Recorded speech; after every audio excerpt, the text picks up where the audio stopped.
Hello guys, how are you all today? Happy birthday to me. And yes, maraming salamat po sa mga bumati sa akin, sa mga nagpaabot po ng kanilang mga greetings and messages regarding on my 20th birthday on October 20th. Isang beses lang po mangyayari yon. Ngayon sa video na ito, gusto ko pong humingi ng pasensya at mag-thank you po personally sa inyong lahat, no? Dahil kumbaga humingi ng pasensya dahil hindi po lahat talaga nare-replyan natin or mare-replyan natin sa sobrang dami po ng mga families, relatives, communities, followers, no, subscribers natin, yung mga nagpaabot ng kanilang mga greetings sa akin. Pero I ensure to you na na-recognize natin yan, nababasa natin yan, and lastly, na-appreciate talaga natin yan.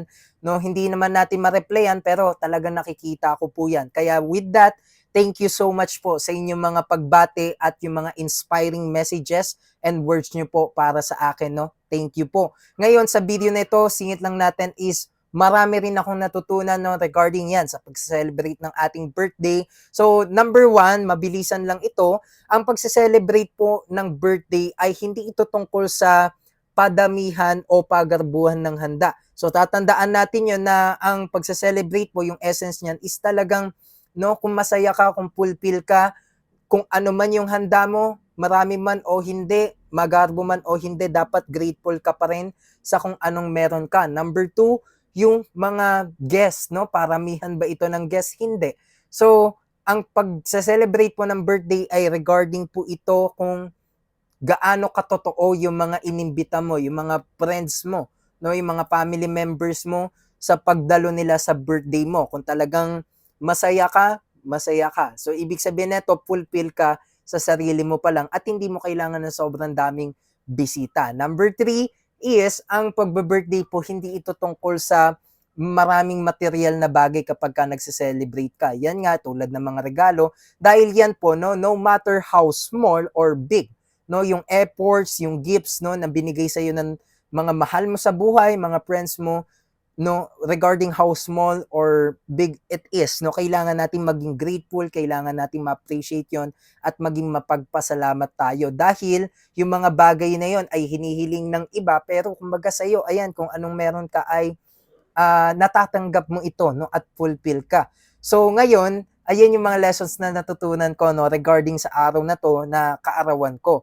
Ano nga bang ginawa ko ngayon, no? Actually kasi mga ka-traders at yan sa lahat po ng mga followers natin, no, dalawa yung aking birthday celebration. Ayan, nag-dinner po kami ngayon with my family members, no. Number two is sa Sunday talaga kasi Friday ngayon no, ang celebration dapat weekends yan. So, kaya naman, dun pa talaga ako magsa-celebrate, no? Yung mga piling friends ko lang. Pero ngayong araw na to, ang ginawa ko lang talaga is nagpahinga po ako dito sa aking space, dito sa aking kwarto. Dahil ang birthday nga para sa akin, hindi na ito yung padamihan ng handa o ng kaibigan. No? Kumbaga sa sarili mo pa lang, yung pagsa-celebrate mo, sapat na yung magpahinga ka, 'di ba? Sapat na yung wala kang iniisip na problema, no? Sapat na yung matulog ka ng mahimbing at nang wala kang kaaway. Kumbaga doon pa lang maging grateful na tayo, doon pa lang talagang sulit na yung pagse-celebrate mo ng birthday. Bonus na nga kumbaga kung may marami kang handa, no? At maging magpapasalamat tayo. So kaya with that, na-appreciate ko yan, yung mom ko ay ako naman yung nilibre niya.